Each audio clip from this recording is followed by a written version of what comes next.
welcome to the MaxBang. My name is Max, and I like to drink coffee. MaxBang is a half-hour hangout, so grab a cup of coffee and how's your mother?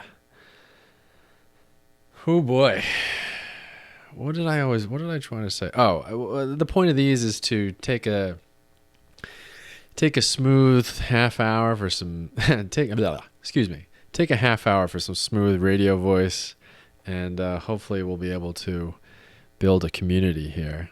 Grab a seat. How's your mother? That's exactly what I wanted to say. I am so sorry I missed the last week's MaxBang. It was not on my plan to fuck that up. Although I suppose it's pretty bizarre for it to be on anyone's plan to fuck up. That's fucking bizarre.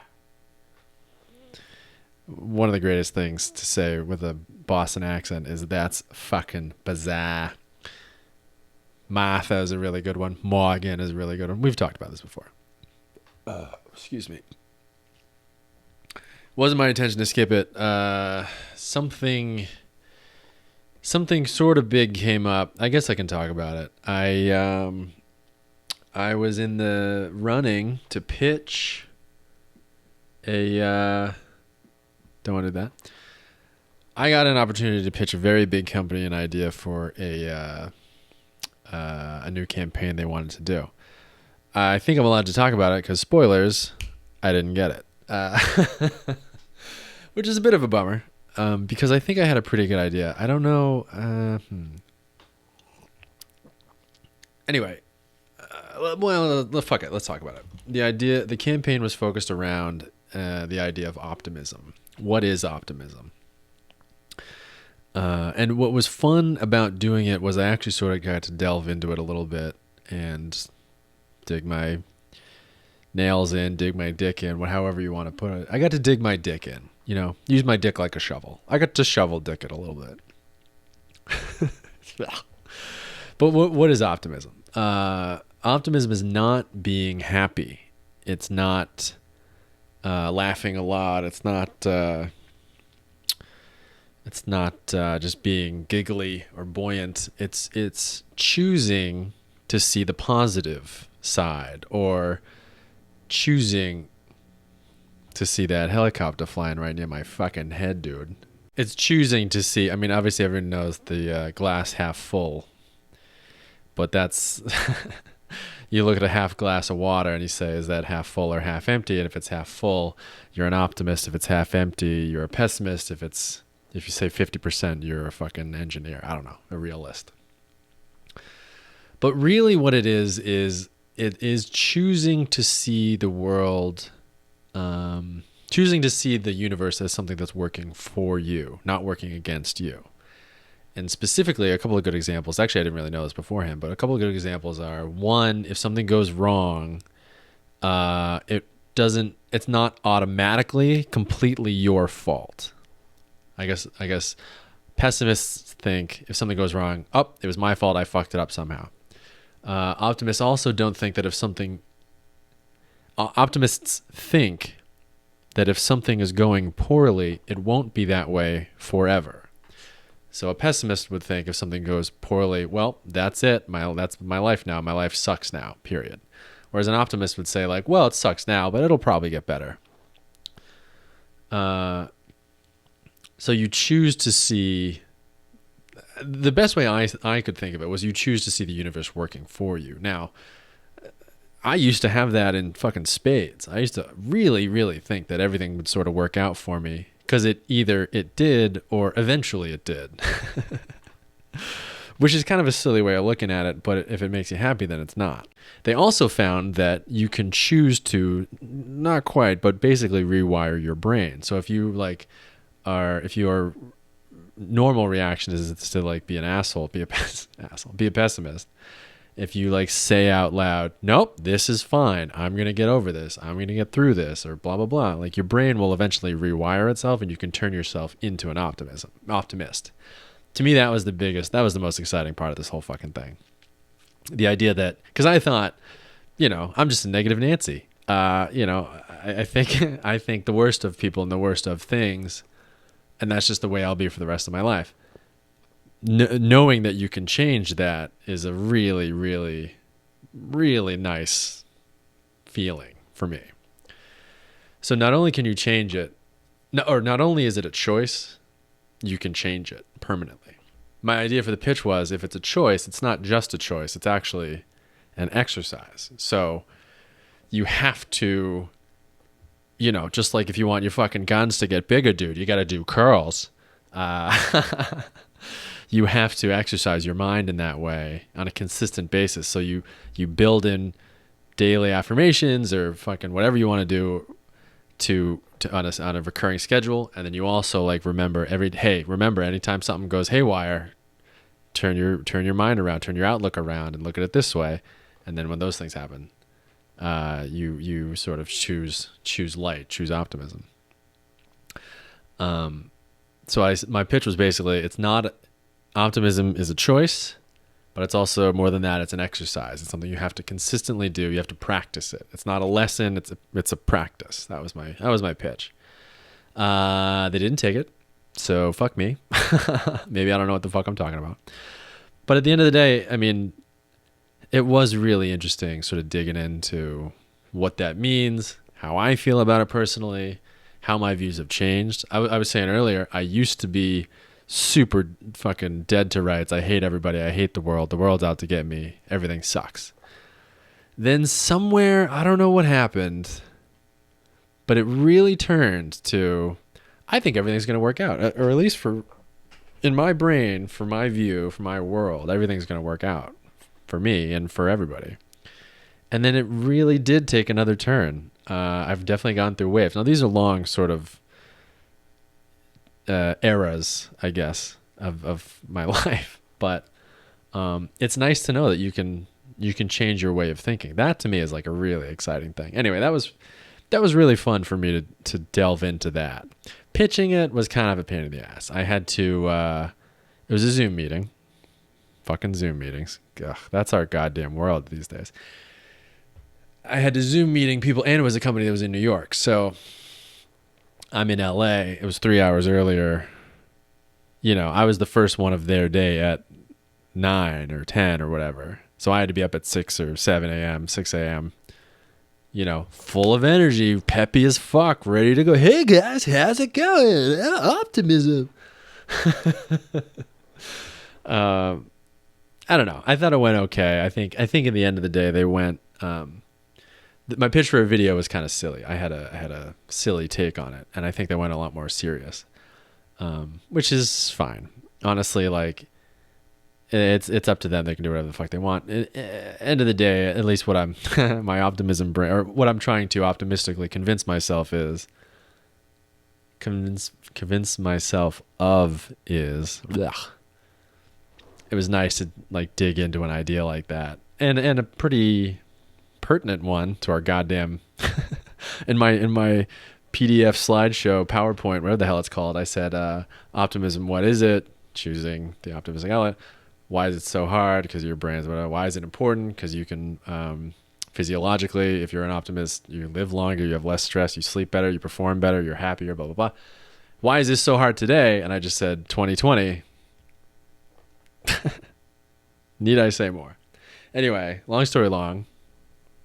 Choose how you want your brain to be wired. So that's exciting. Today we are drinking espresso. Actually, excuse me, an Americano. Ooh, we got to hold for a second. The other interesting thing I noticed about mind exercise, is it's way fucking harder because you don't have an opportunity to gauge how much better you're doing. So like, let's compare it to, you can lift 50 pounds over your head, right? That's a specific number, and you know it because you got a barbell or a dumbbell or whatever. You work out, and then after a while, you know what? You can lift 60 pounds over your head. Or let's say like, how many push-ups can you do? You can do 10 push-ups. And then you keep working out, get stronger. And then eventually you can do 11 push-ups. But you know what I mean? Like there's a specific number that you could do, and then you get stronger. And then there's this another specific larger number. You can track your growth. Or you run a mile and you run it and then you train and then you run it in like 15 seconds faster than last time, whatever. You get the point I'm trying to make. When you're doing mental stuff, when you're training your mind for stuff like that, when you're meditating, when you're trying to do optimistic shit like that, there is no land cruiser. There is no benchmark for that shit. You know what I mean? You're just like, I think it's working, but I don't feel any, and it's so incremental. You don't feel that different. But that's what happened to me. I think I know I told this story before, but I was doing meditation. Meditation was my New Year's resolution. Done it almost every day this year. And I didn't think it was working. I didn't think it was doing anything. And then one time I was able to be aware of my feelings. I sensed myself getting mad, losing control. I noticed my feelings, noting, and I was able to calm myself down a little bit. And that's mindfulness. That's all it is. And it helped. And then the worst part is I was like, I guess all that fucking meditation is paying off, or, something. It does work, which is a lot harder to track. So if you're doing mental stuff like that, stick with it. It again becomes a practice, not a lesson. That being said, if you want to use, I've been using this app called 10% Happier. It's my favorite meditation app out there right now. The reason being is they usually start with a video, and the video tells you about something tangible that you can focus on for the meditation, and then they let you meditate. So the idea will be like how to deal with stress, how to deal with being lonely, how to keep focus, how to perform under pressure. You know what I mean? One concrete idea that you think about, then they do the guided meditation. Anyway, long story long, they're doing a challenge right now. I'll leave a link. I think I tweeted that link out. Hey, get the fuck out of there. Goddamn cats. If you want to try the thing out, they're doing a free 21-day trial. It starts right, go to my Twitter and check the link. I would highly suggest it. Maybe you like it, maybe you don't. But it's worth a shot. I mean, if it can actually make you happier, why not? So today, girls, what I have for you is microprocessors. Today, what I wanted to talk about, I really only wanted to talk about one or two things, because I was thinking the other day, I was talking the other day about it. I want to tell you the story about Giles Corey. Now, raise your hand if you know who that is. Nobody. Interesting. Okay. Giles Corey was a guy in Salem, Massachusetts. Salem, Massachusetts is most famous for their witch trials. As a sidebar, Salem, Massachusetts, I used to work near there. I used to live very close to, it's close to Boston. I used to live very close. I used to work in a building there. Very famous for their witch trials. I'm sure you read about it in grade school. They fucking go bonkers all of October. It's like the biggest party I've ever seen. It's so much fucking fun. Everyone's in awesome costumes. There's parades every weekend. Crazy Halloween, scary like haunted houses or scare shit like that. Everyone's getting hammered and like clown and ghoul costumes and shit. It's like so much fun. So much fun. Or it was back when we were allowed to have fun.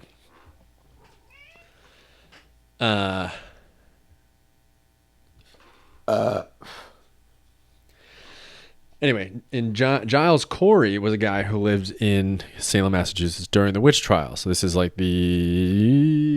let's fact check myself, 1600s. So the way the witch trials essentially worked was, it's let me like simpleton it for you.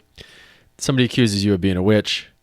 If you say you're a witch, then you're a witch, and they kill you. If you say you're not a witch, then you're lying and they kill you. It's pretty fucked up. So anyway, Giles Corey is there, and he and his wife get accused of witchcraft, and he says, fuck you, I'm not a witch. But actually, no, he doesn't say that. He says, you have to enter a plea of essentially like guilty or not guilty, witch or not witch. And he's like, I'm not going to enter a plea. Go fuck yourself. And so what they're allowed to do, and if you don't enter a plea, they can't legally try you. This is how fucked up this situation was. But anyway, so if you don't enter a plea, they can't try you. But if you don't enter a plea, they're allowed to legally essentially torture you until you enter a plea. And so Giles Corey was like, fuck you, I'm not entering a plea. And the town or the sheriff or whatever was like, okay, well, we're going to torture you until you do. And then what they did was they did something called pressing. What pressing is they lie you on your back, lie on the ground, and they put like a wooden board on you, like a door, essentially. They put a door on your chest. And then on the chest, or on the door, on the wooden board, they just put a fucking bunch of rocks, big boulders, and they press you. They squish you to death. They squish you until, it's torture. They squish you. It's called pressing. It's a pretty good name. I would call it squishing. So Giles Corey doesn't enter a plea. They lay him on the ground. They put the board on him. They start putting boulders on top of him. They start to press him. And they're like, do you want to enter a plea? He's like, no, fuck you. And they're like, do you want to enter a plea? He's like, no, fuck you. So they do that for 2 days. And then they come back. And they're like, Giles, what's up, brother? Like, you're getting squished to death. Your eyes are like bulging out of your head, literally. Do you want to enter a plea? And he goes, and they're like, what? What'd you say? And he goes, more weight.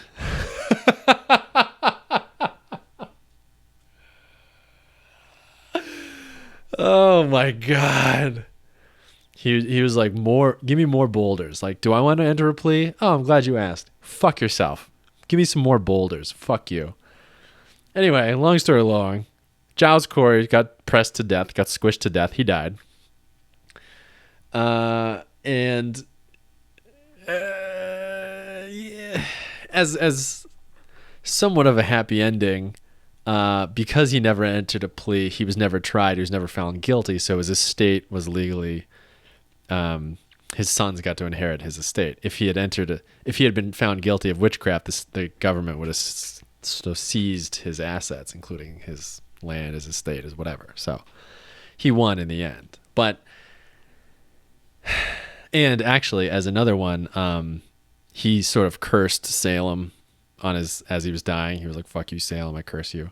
And the next 100 years, every sheriff of Salem had a heart attack or heart failure or stroke or whatever and died of heart complications. Eventually they moved the sheriff out of Salem because they were like, this is clearly a Giles Corey curse, blah, blah, blah. Who knows if that's real or not? Lord willing it is. But, he's getting pressed to death. And the entire fucking world is like, hey, man, just enter a plea. And he's like, more weight. And I got to tell you, that's the type of energy that I feel like I need to have more of these days. Just like, fuck me, fuck you. How about that? Fuck you. I'm doing this a little out of order, so unfortunately I'm not exactly able to do this right. One of the questions I got was advice from your year abroad studying. I've traveled quite a bit. I'm very lucky. I'm very blessed to have been able to do that. On the other hand, I chose to do a lot of it, and forgetting about the financial implication for a second, like choosing to go somewhere kind of dicey and not really knowing how it's going to turn out. That's a thing that I never really think I want to do, but I've continuously done throughout my life. So I didn't technically study abroad. I didn't take a year off from college to study abroad. I took a year off from college to have a job, to work as full-time in an office in Boston, Massachusetts, which is where I'm from. So not exactly studying abroad. I have been to quite a few other countries. I've been there for extended times. When I travel for a while, I like to take a class in different schools if I can, if it's feasible. Okay, here's one. One thing I did was when my friend, I've had a lot of friends who studied abroad. When my friend was studying in Florence, Italy. This is actually one of the smartest things I've ever done. So let me school you a little bit. One of my good buddies was an art major, actual art. He's an illustrated artist today, so I guess it panned out. But he went to school. He studied abroad for a year in Florence. A lot of U.S. college kids take a year and they study in Europe or Asia or somewhere else for a semester if they can. I went to visit him while he was there. And I got to tell you, it was perfect because A, he had already figured out what was cool and what was not cool. B, he knew the city inside out. He didn't, we didn't know too much Italian, but everybody knew English and made fun of us for being Americans anyway. I was going to say gringo, but that's Spanish, isn't it? And C, because he was an art student, part of his curriculum required him to get a pass to every museum in the city, and I think actually in Italy. I'm pretty sure there's like a student pass or whatever you buy the semester, and you get free admission to any museum that's in this network. So I went there. He told me exactly what to do. He was still in school for most of the time. I was there for about 2 weeks. So he would go to class. I slept on his couch. I'd wake up. We'd have coffee. He'd go to class. I'd go spend all day in a museum with one of his passes. And then he'd get out of class and we'd have a fucking dinner and get hammered and then go to bed and do it all again. It was one of the greatest 2 week stretches ever. We did it in Florence, in Rome, and Prague, I think. Hi, buddy. So I guess what I'm saying is, if you can, whenever you travel, try to go see that place's museums, look up the local landmarks or whatever, because it's fucking awesome. And if it wasn't awesome, it wouldn't be in the museum. You know what I mean? And like when you're a little kid, you're like, oh, museums suck. When you're a little kid, you're like, oh, museums suck. They're like not that cool. But that's because you're stupid. You're a little kid. You're just stupid. When you're, college and up, you realize how fucking cool they are. I mean, I saw some of the coolest art. It was awesome. I did. I got to tell you, look up the local museum, figure out what's going on there, and just go. When are you going to be back? That's the whole fucking point. So anyway, if you can travel. If you can spend some time or spare some time wherever you're going, try to hit the museum. Get some art, get some culture. We went to a all-you-can-drink bar, $20 all-you-can-drink, 20 euros. And don't do that. That's my advice on that. The trick, I actually would have been okay, but they trick you because at the end of the night, and this place is now closed. It was called Faces in Florence, Italy. If you're ever there, pop over. I'm pretty sure it's closed. $20, all you can drink, all fucking night. And at the end of the night, not only is it all you can drink, but at the end of the night, they're like, all right, well, bar's closed. Go home. Got to go walk home. Oh, by the way, here's a full bottle of champagne for everybody here. And go ahead and just have a drink on your way home. Drinking champagne at the end of the night is a nightmare. Drinking champagne ever is like a little dicey because it's so sweet, doesn't taste alcoholic, but you get hammered pretty bad. But drinking it after a night of beers and shots and beer pong and sake bombs. Hey, what are you doing?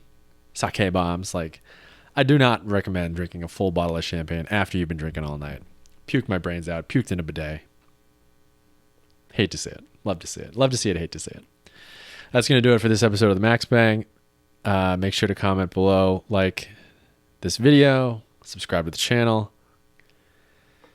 Keep banging.